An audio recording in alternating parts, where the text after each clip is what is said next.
నమస్కారం. మీ పేరు? పరశువంశీరాఘవ అండి. ఏం పని చేస్తారు? కిరాణా షాప్ నడుపుతానండి. ఎలా ఉంది వ్యాపారం? వ్యాపారం బాగుందండి. ఇప్పుడు చూసుకుంటే చంద్రబాబు గారు సంవత్సర పరిపాలన ఎలా అనిపించింది? సూపర్ అన్న, మంచి ప్రభుత్వం. ఇప్పుడు చూసుకుంటే కూటమి ప్రభుత్వం ప్రజల్లోకి వస్తుంది కదా సుపరిపాలన పేరుతో. నిజంగా ప్రజల వద్దకు ఎమ్మెల్యేలు కానీ జడ్పీటీసీలే కానీ ఎవరైనా వస్తున్నారు అసలు నిజంగా ప్రజల వద్దకు? కన్ఫామ్గా వస్తున్నారు. పార్టీ ప్రెసిడెంట్ ఊర్లో నాయకులు కూడా ప్రతి ఇంటికి తిరిగి కరపత్రం అందిస్తున్నారు. అలాగే చింతమనేని ప్రభాకర్ గారు కూడా ఈ నియోజకవర్గంలో ప్రతి ఊర్లు, ప్రతి వాడ, ప్రతి ఇంటికి వెళ్ళి కరపత్రం అందిస్తున్నారు. ఇప్పుడు చూసుకుంటే చంద్రబాబు గారు సూపర్ 6 పేరుతో కొన్ని పథకాలు అమలు చేస్తున్నారు కదా. ప్రస్తుతం 3 పథకాలు అమలు చేశారు. ప్రస్తుతం తల్లికి వందనం అయితే అందరికీ అందిందని బాగా సంతోషపడుతున్నారు తల్లిదండ్రులు. అలాగే పెన్షన్ కూడా 4,000 పడిందని వికలాంగులు కానీ ముసలోళ్ళు కానీ అందరూ కూడా బాగా సహకరిస్తున్నారు. బాగా అంతా బాగుందని చెప్తున్నారు. తల్లికి వందనం ఇంట్లో ఎంతమందికి ఉంటే అంతమందికి వేస్తున్నాం అంటున్నారు. నిజంగా ఎంతమంది ఉంటే అంతమందికి వేస్తున్నారా? కన్ఫామ్గా వేస్తున్నారు. అందరూ చెప్తున్నారు మాకు 26,000 పని, మాకు 39,000 పని. ముగ్గురు ఉన్న వాళ్ళు కూడా చెప్పారు, వాళ్ళు ఆనందపడారు.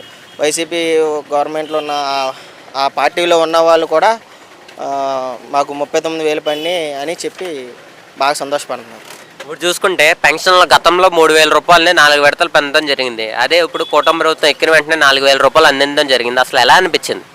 చాలా సంతోషంగా అనిపించిందని వాళ్ళు చెప్తున్నారు. వాళ్ళు చెప్తుంటే ఆనందంగా అనిపిస్తుంది. మళ్ళీ 2029 కూడా ఈ గవర్నమెంటే రావాలని కోరుకుంటున్నారు జనం బాగా. ఇప్పుడు చూసుకుంటానా గతంలో రైస్ వ్యాన్లు ఉండేవి, ఇప్పుడు ప్రస్తుతం రైస్ వ్యాన్లు తీస్తారు. ప్రజలు ఏమన్నా నిజంగా ఇబ్బంది పడుతున్నారా? ప్రజలు ఇబ్బంది ఏం పడట్లేదు. ప్రతి రేషన్ డీలర్ కూడా వికలాంగులు ఉంటే వాళ్ళకి, ముసలి వాళ్ళు ఉంటే వాళ్ళకి హోమ్ డెలివరీ ఇస్తున్నారు. 15 రోజులు వచ్చి కూడా ఎవరన్నా తీసుకునే వాళ్ళు కూడా 15వ తారీఖు దాకా వచ్చి కూడా తీసుకోగలుగుతున్నారు. ఇప్పుడు చూసుకుంటానా గతంలో వాలంటీర్స్ ఉండేవారు, ఇప్పుడు ప్రస్తుతం వాలంటీర్స్ని తీసేశారు. మరేంటి ప్రజలు నిజంగా వాలంటీర్స్ ఉంటే బాగుండేదా, లేదా ఏమన్నా ఇప్పుడు వాలంటీర్స్ లేకపోవడం వల్ల ఏమైనా ఇబ్బంది పడుతున్నారా? వాలంటీర్స్ ఉండటం వల్ల ఆర్థికంగా రాష్ట్రమే ఇబ్బంది. అలాంటిది ఇప్పుడు మనకి వాలంటీర్స్ లేరు, రేషన్ వ్యాన్లు లేవు. వీటి వల్ల మనకి ఆదాయం పెరిగింది కదా రాష్ట్ర గవర్నమెంట్కి. ఇప్పుడు వాలంటీర్స్ బదులు వాళ్ళు ఇస్తున్నారు, సచివాలయం వాళ్ళు. రేషన్ డీలరే ఇస్తున్నాడు ఇప్పుడు రేషను. అంతా బాగుంది, అంతా అందరికీ జనానికి బాగా అందుతుంది. ఇప్పుడు చూసుకుంటానా గతంలో లా అండ్ ఆర్డర్ పరిస్థితి ఎలా ఉంది, ఇప్పుడు ప్రస్తుతం లా అండ్ ఆర్డర్ పరిస్థితి ఎలా ఉందన్న కూటమి ప్రభుత్వంలో? లా అండ్ ఆర్డర్ గురించి అయితే Chandrababu first law and order బాగుండాలంటే టీడీపీ గవర్నమెంటే main. YCP government law and order అంటే ఇప్పుడు ఇద్దరు పార్టీ గొడవలో అయినా సరే టీడీపీ గవర్నమెంట్లో వాళ్ళపైనే కేసు పెడతారు. ఒకవేళ వీళ్ళు తప్పు చేస్తే గవర్నమెంట్లో టీడీపీ వాళ్ళు తప్పు చేస్తే వాళ్ళ మీదే పెడతారు. గతంలో వైసీపీ గవర్నమెంట్లో అయితే టీడీపీ వాళ్ళని కొట్టి కూడా టీడీపీ వాళ్ళ మీదే కేసు పెట్టేవాళ్ళు. ఇప్పుడు చూసుకుంటే అన్న గతంలో మీరు అధికారుల వద్దకు కానీ సపోజ్ ఒక ఎంఆర్ఓ ఆఫీస్కే కానీ ఒక పోలీస్ స్టేషన్కే కానీ వెళ్ళున్నప్పుడు అధికారులు ఎలా స్పందించావు? ఇప్పుడు ప్రస్తుతం కూటమి ప్రభుత్వంలో అధికారులు ఎలా స్పందిస్తున్నారు అసలు? ఇప్పుడైతే అధికారులు చాలా స్పీడ్గా స్పందిస్తున్నారు. చాలా స్పీడ్గా అంటే బాగా భయంతో చేస్తున్నారు, భయం బాధ్యతతో చేస్తున్నారు. ఇప్పుడు చూసుకుంటే అన్న కూటమి ప్రభుత్వం వాట్సాప్ గవర్నెన్స్ని తీసుకొచ్చింది కదా, ఎలా అనిపించింది అసలు వాట్సాప్ గవర్నెన్స్? వాట్సాప్ గవర్నెన్స్ అయితే చాలా మంచిదే కదా. వాట్సాప్లో పెట్టుకుంటే డైరెక్ట్ మనకే వచ్చేస్తుంది. ఇది వరకు అక్కడ సచివాలయం కానీ అక్కడికి కానీ ఇక్కడికి కానీ తిరగాల్సి వచ్చేది, లేకపోతే వాలంటీర్కి చెప్పాల్సి వచ్చేది.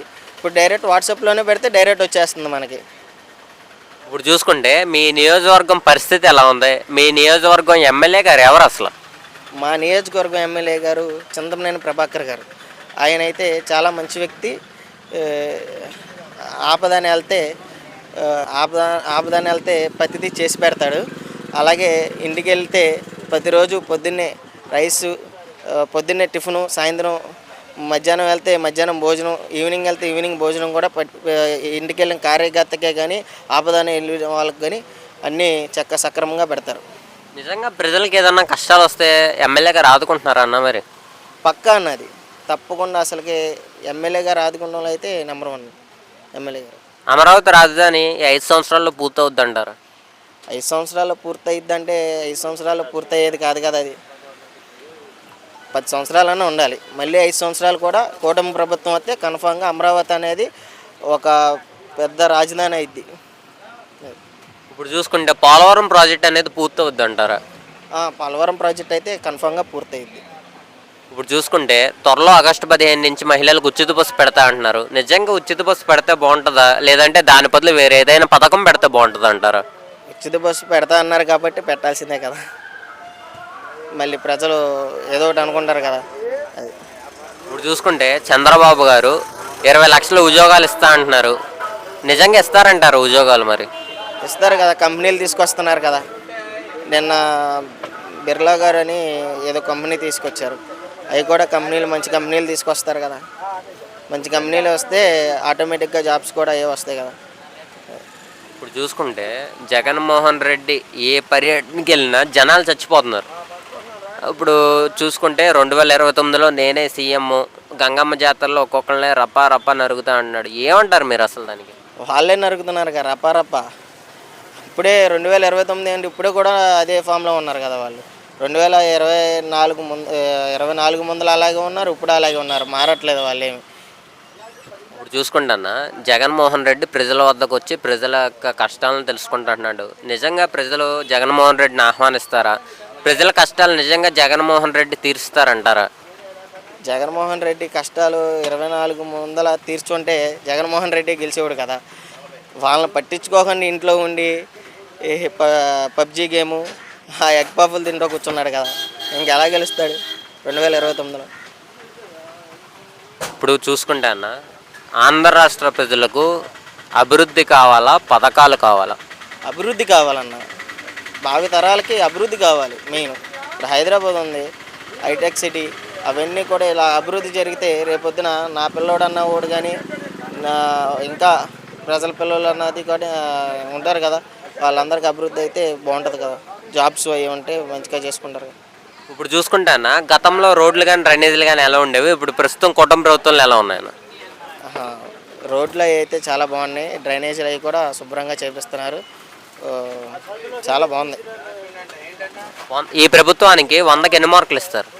100కి 99 మార్కులు కూడా పక్కా వేస్తాం. ముఖ్యమంత్రి చంద్రబాబు నాయుడు గారు సూపర్ 6 పథకాలు అవలంబిస్తూ అభివృద్ధి పనుల్లో నిమగ్నమైపోయి ఆంధ్ర రాష్ట్ర ప్రజలకు మంచి పరిపాలన అందించే విధంగా చర్యలు తీసుకుంటుంటే, వైఎస్ఆర్సీపీ పార్టీ వాళ్ళు జగన్మోహన్ రెడ్డి మాత్రం బురద జల్లే వ్యాఖ్యలు శవరాజకీయాలు చేయడం మాత్రం పూనుకున్నారు. ఈరోజు చంద్రబాబు నాయుడు గారి పరిపాలన వ్యతిరేకత వచ్చేసింది, పథకాలు అందట్లేదని చెప్పి విస్తృత స్థాయిలో ఈ రోజున వాళ్ళు ప్రెస్ మీట్లు పెట్టడమే కానీ వాళ్ళ యొక్క కార్యాచరణ ఎలా ఉంటున్నాయంటే వైఎస్ఆర్సీపీ పార్టీ వాళ్ళే బెదిరింపు చర్యలకు ఎక్కువగా పాల్పడుతూ ఉన్నారు. ఇదిగో ఈ రోజున కూటమి ప్రభుత్వం పథకాలు ఎగ్గొట్టేసింది, బాబు షూరిటీ భవిష్యత్ గ్యారంటీ అన్నాడు, కానీ బాబు షూరిటీ మోసం మాత్రం గ్యారంటీ అంటూ ప్రజల్లోకి వెళ్ళండి, రీకాల్ చంద్రబాబు నాయుడు అంటూ ఈ రోజున జగన్మోహన్ రెడ్డి ప్రజల్లోకి వెళ్ళండి అని చెప్పి మొత్తం వైఎస్ఆర్సీపీ పార్టీ వాళ్ళని ప్రజల్లోకి ఉసుగొలుపుతా ఉన్నాడు. కానీ ప్రజల యొక్క మనకి తీర్పు ముఖ్యం, ప్రజలే అంతిమ తీర్పు కాబట్టి ప్రజలు ఏది చెప్తే అదే రైట్. కాబట్టి ఈ రోజున ప్రజాభిప్రాయం ఎలా ఉందంటే, వైఎస్ జగన్మోహన్ రెడ్డి గత 5 సంవత్సరాలు మంచి చేస్తే ఈ పార్టీ అధికారులను ఉండేవాడు, గత 5 సంవత్సరాలు మంచి చేయలేదు కాబట్టి ఈరోజు 11 సీట్లు ఇచ్చి పక్కన కూర్చోపెట్టారు. మళ్ళీ ఈరోజు జగన్మోహన్ రెడ్డి ప్రజల్లోకి వస్తే అది చేస్తా ఇది చేస్తానని చెప్పి ఎన్ని మాయ మాటలు చెప్పినా ఎన్ని మాటలు చెప్పినా సరే ప్రజలు నమ్మే ప్రసక్తి లేరు. ఈరోజు కూటమి ప్రభుత్వానికి ప్రజలు స్వాగతిస్తూ ఉన్నారు. సుపరిపాలనకు తొలి అడుగని చెప్పి మొత్తం టీడీపీకి సంబంధించినటువంటి జనసేనకు సంబంధించిన నాయకులందరూ ప్రజల్లోకి వెళ్తుంటే ప్రజలు స్వాగతిస్తున్నారు. ఇప్పటికైనా సరే కూటమి ప్రభుత్వం చేసిన పరిపాలన చూడండి, వైఎస్ఆర్సీపీ పార్టీ వాళ్ళు గత 5 సంవత్సరాలు చేసినటువంటి పరిపాలనకి టాలీ చేసుకోండి. ప్రజలు మాత్రం అంతిమ తీర్పు కాబట్టి ప్రజల యొక్క ఆలోచనని ఆలోచించి వైఎస్ఆర్సీపీ పార్టీ వాళ్ళు కాస్త ముందడుగేస్తాం చాలా మంచిది.